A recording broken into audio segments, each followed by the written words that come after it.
Баршаңызға сәлем достар, қалдарыңыз қалай? Бүгін сіздерменен өзбек елінің ұлттық десерті халвай дар дайындайтын боламыз. Ол үшін бізге қажетті заттар ұн, шекер және де ыстық су қажет болады.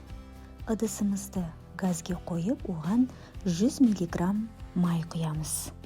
Кішкене қызыған майымызға 3 қасық ұн салып, жақсылап араластырып қуырамыз.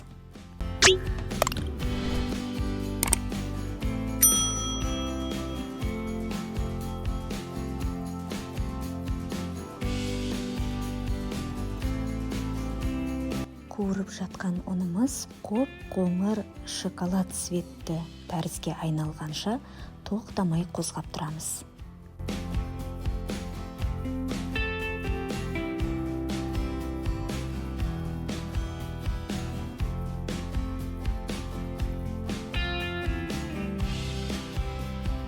Міне өздеріңіз көріп тұрғандай осындай свет болғанша қуырып, үстінен 500 мл қайнаған ыстық суымызды құйып, жақсылап араластырып жібереміз. Суымызды құйып болғаннан кейін 200 грамм шекер үстінен салып, шекер езілгенше қозғап, тағы біраз қайнатып аламыз.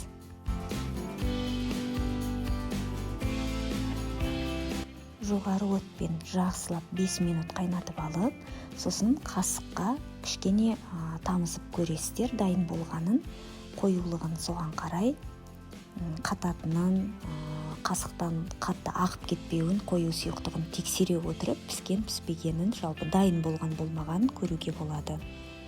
Халвайдарымыз дайын болды. Енді арнайы тарелкаларға құйып, холодильникте немесе салқын жерде суытып алып, кішкене қоюландырып аламыз. Суыған кезде өзі қоюланып қалады.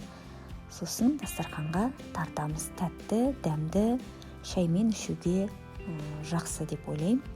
Бұл өзбек елінің ұлттық десерті, тәттісі деп айтуға болады. Достар, арнаға тіркеліп, лайк, комментариймен қолдап кетіңіздер. Алдағы уақытта тағы да сіздерменен дәмді тағамдармен бөлісетін боламын.